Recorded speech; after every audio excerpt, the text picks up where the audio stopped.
Hi everyone, welcome back. കഴിഞ്ഞ ദിവസം കളങ്കാവിൽ ടീമിന്റെ ഇന്റർവ്യൂ ഉണ്ടായിരുന്നു. അതിലെ ചില ടോക്സ് ഇപ്പോൾ ട്രെൻഡിങ് ആണ്. അവരുടെ വാക്കുകൾ ഇങ്ങനെ: ഇപ്പോൾ മമ്മൂട്ടി കമ്പനിയുടെ ഇന്റർവ്യൂ പുറത്തു വന്നിട്ടുണ്ട്. അതിനകത്ത് പറയുന്നുണ്ട് വിനായകൻ ഭയങ്കര ഓണസ്റ്റ് ആയിട്ടുള്ള ആക്ടറാണ് എന്ന്.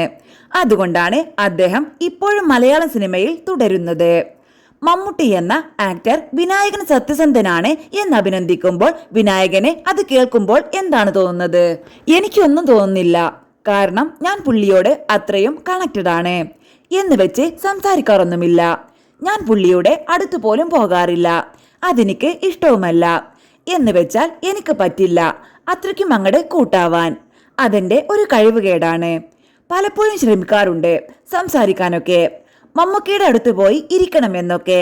പുള്ളി എന്നെ വിളിച്ച് അടുത്തിരുത്തും. ഞാൻ അപ്പോൾ തന്നെ എണീറ്റോടിയിട്ടുണ്ടാകും.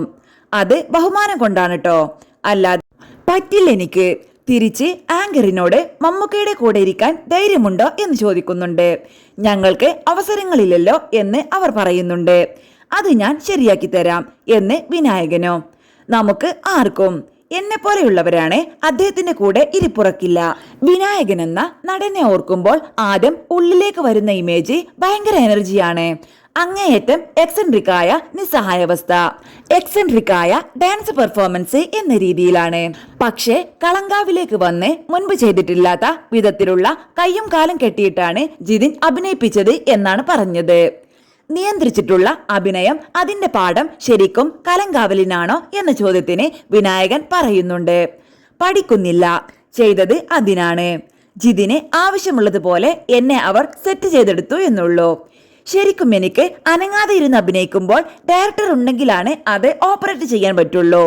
നമ്മളെപ്പോഴും നമ്മളിലോട്ട് പോകും. ക്യാപ്റ്റൻ ഉണ്ടാവുമ്പോൾ നമ്മളെ പിടിച്ചു നിർത്തണം. ഇത്രയും മതി. അപ്പോൾ നമ്മൾ ഒരു ഫ്രീക്വൻസിയിൽ വരും ബോഡി ലാംഗ്വേജ്. അത് ജിതിനെ സഹായിച്ചേ. ഇത്രയും നല്ല ആക്ടറിനെ പിടിച്ചുകെട്ടി അഭിനയിപ്പിക്കുന്നത് വളരെ ശ്രമകരമാണോ എന്ന് സംവിധായകനോട് ചോദിച്ചപ്പോൾ അനുഭവത്തിന്റെ വെളിച്ചത്തിൽ ശ്രമകരം എന്ന് പറയാൻ പറ്റില്ല. ഏകദേശം അത് ഉൾക്കൊണ്ട് പ്രിപ്പയർ ചെയ്തിട്ടാണ് വന്നിട്ടുള്ളത്. ഞാൻ പോലും ശ്രദ്ധിക്കാത്ത കാര്യങ്ങൾ മാനറിസത്തിൽ ശ്രദ്ധിക്കുന്നുണ്ടായിരുന്നു. കണ്ണിന്റെ ചലനവും നടത്തത്തിന്റെ സ്റ്റൈലും, അങ്ങനത്തെ കുറെ കാര്യങ്ങൾ എനിക്ക് അങ്ങനെ പിടിച്ചു കെട്ടേണ്ടി വന്നിട്ടില്ല. ഇടയ്ക്ക് അങ്ങനെ പറഞ്ഞു പോകുന്നേ ഉണ്ടായുള്ളൂ. ചേട്ടൻ പറഞ്ഞു ക്യാരക്ടറിനെ ഉൾക്കൊണ്ട് തന്നെയാണ് ചെയ്യുന്നത് എന്ന്. എനിക്ക് ഭയങ്കര ഇൻട്രസ്റ്റിംഗ് ആയിട്ട് തോന്നിയ ഒരു സംഗതിയുണ്ട്. കുറച്ച് മുന്നേ വന്നിട്ട് എല്ലാവരും ചേർന്നിട്ട് അതിന്റെ ഒരു ടോട്ടൽ വ്യൂസിനെ പറ്റി നന്നായിട്ട് ചർച്ച ചെയ്യും.